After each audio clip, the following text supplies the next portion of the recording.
Welcome to Withdraw Consent. I'm Victor. This is Jack. So is it true that the United States is still the world superpower? Yes, matter of fact, we are the biggest superpower. Oh, good. Let me ask you this question. Do you like that fact? Do you like that America is the biggest superpower and that we live in a unipolar world with one country having hegemony over the entire world? Maybe, maybe not. Let me ask you this. Are you pro-war or anti-war? I'm not talking about defending America. I'm talking about Ukraine, Yemen, Syria, Iraq, Iran, Saudi Arabia, all the places, Libya. Are you interested in the wars? Russia, Europe, what are you interested in? Let me make this argument to you. Okay. If you say that you love the unipolar world with us being the number one superpower, then you're pro-war as it gets. You want all the bases. We got 800 active or could be active bases, plus thousands of lily pads, which are these small things that can just be activated less than 10 hectares or something, something stupid. We spend $85 to $100 billion a year just maintaining the bases. Wow. Just no ammunition, no paying the soldiers, nothing. That's just maintaining the bases. So what I'm trying to say here is that if you think America being the number one superpower and that you're also anti-war, if you think that those two things are possible to be thought at the same time, it's incredibly contradictory. You either have to take the course, yes, I want America to be the number one superpower and I love the war. Or you got to say, I don't mind it being a multipolar world. And we can pull all of our troops back from the bases, stop interfering in every country that's not near us physically, say the Americas, North and South America, the Monroe Doctrine, right? Let's just say we get rid of all those, everything past that. Let them do what they want to do. Then you could say you're anti-war.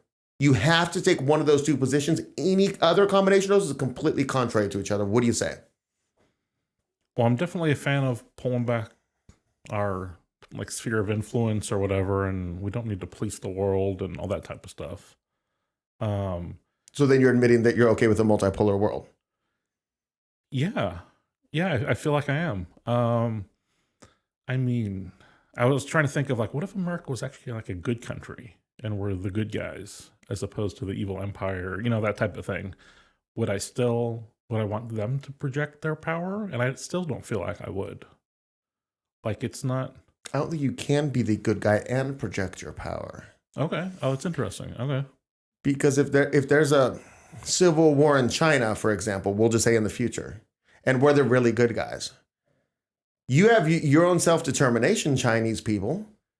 Us going in there and saying, we're the good guys, and we determine that this side is the good guys. This side that's also murdering the other side. This side is the good guys. We're going to support the good guys. Oh, You're not the good guys anymore. You're supporting the murder and this and that. Interesting. Okay. If you interfere, though, by saying, hey, we'll host peace talks between the ambassadors of both sides on a neutral ship, and you all can talk to each other. I'm fine with that. Okay. I don't want us saying, hey, here's what you should do in these peace talks. No, but we'll be a neutral party. You know what I'm saying? So what about allies, and an ally comes under attack? Do you feel like we should respond? What is an ally? Who are our allies? Go ahead. I don't know. Let's say Great Britain. And this is pretending that America is a good country. Okay.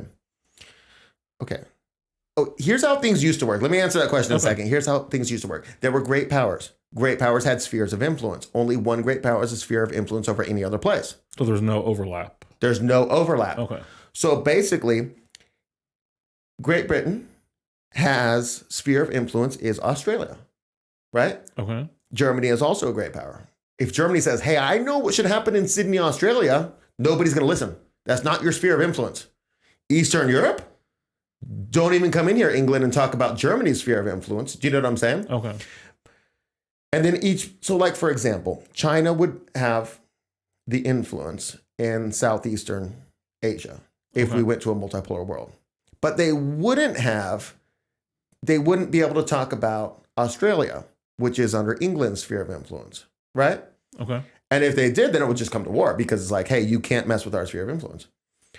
But why can't other world powers and leaders, who's better to deal with the situation in Chechnya, the U.S. or Russia?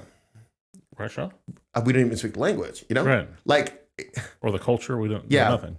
So I'm not a fan of us interfering in our allies' sphere of influence. So say we're dead hard allies with England, which means we trade with you, we help, like if you got a merchant vessel, we protect it, like just all these things we do together. We cooperatively build this transportation system between our countries but then something happens in their sphere of influence, that's on them. Okay. Nobody should be funneling money to either side in that thing because that's on them. Okay, so what if Russia goes into England's sphere of influence, and we have the good relationship with Britain? It's England's problem. Okay.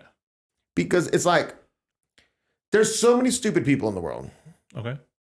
And we have to send our children to die if anything terrible happens in our sphere of influence. And the same is for you. You know what I'm saying? Mm-hmm. When you have a great power and they have a sphere of influence, you're saying, we're going to send our kids to die if something terrible happens here. But we're saying we don't want to do it over here, though. We don't want to do it in your sphere of influence. Your kids are going to have to die in that case. We don't want any kids to die, Right. And so that's why if you're maintaining peace and, freedom, like you could maintain peace in your sphere of influence. And if they're mismanaging theirs, right? Right. Because if you really look at it, look in history. Very few times have people wanted influence outside their sphere of influence. Like you could say like Napoleon did. Okay. And you could say like Genghis Khan did. Well, didn't England? Because didn't the sun never set on the British Empire at one point? Okay, but they weren't encroaching on somebody else's sphere of influence. Okay. I'm talking about a great power encroaching on if they go to an island, like Australia. Well, it's a continent, but it's an island. Okay, you go to no offense, but if you go to Australia and it's like, hey, there's just Aborigines. There's a few Aborigines running around. You're like, I'm gonna build a city here, a penal colony, right? Germany's not like, oh, you're building up because there's no sphere of influence. You know what I mean? I'm saying when you want into another, normally people just want to be left alone. So because India was part of that, the India British was part Empire, of that. right? Yes. So they weren't in a sphere of influence when the British came? No, they were not in a first world. No, okay. A great power sphere of influence, and then they end up got their freedom right now. Mm-hmm. Like they were one of the crown jewels: Australia, Canada, the U.S., India, and then now they're in the same boat as the U.S. We are not one of the crown jewels anymore. Neither is India, but Canada and Australia still are. Interesting. Okay. So that they're forging their own future, and they should also have a sphere of influence. Like, say, for example, Pakistan, which was formerly a part of India but broke off because of the difference in religious views. But nobody should be coming messing in their zone either. Now that they're, whereas Australia, that's still England's sphere of influence, in my opinion. And we can argue about where the borders of spheres of influence are. Okay. My point is just that you shouldn't have any business in other people's. So, for example, I understand why NATO existed. But moving forward, like if I were Supreme Leader of the United States in a good system moving forward, I would say, hey, let's sit down with NATO and we're going to sit down with Putin, and we're going to say, Putin, if the United States is going to get out of NATO, how many years will you guarantee peace in Europe if nobody else in NATO doesn't expand during that exact same period, Mm-hmm. And he says, hey, I'll give you 5 years, And I ask NATO, how long will it take you to arm enough that when we leave, you'll be safe? And they say 7 years. So then I say, okay, Putin, can we do 6? NATO, can we do 6? We're going to compromise on 6. 6 years, no war, no new NATO members. U.S. pulls out. You're in your own spheres of influence. Same thing with Japan. We got the deal. We have to defend Japan. They can't have their own military. They have their own defense force, which is a military, but they would need more to properly defend themselves. So we say, hey, we're going to back out of this treaty where we tyrannized over you so many years ago and for so many years. And you're going to have your own self-determination to do whatever the heck you want in the region, depending on where the great power lies, And then how many years do you need to back out? We give them a fair shake. And then we back out when it's Start done. making exit plans for all this stuff. Because Japan's not our business. And if Japan wants to become an empire again, like if they really want to, it's on them. They got their own fate. Mm-hmm. We're just not the dominatrixes or whatever of Japan. I don't want to be. Yeah.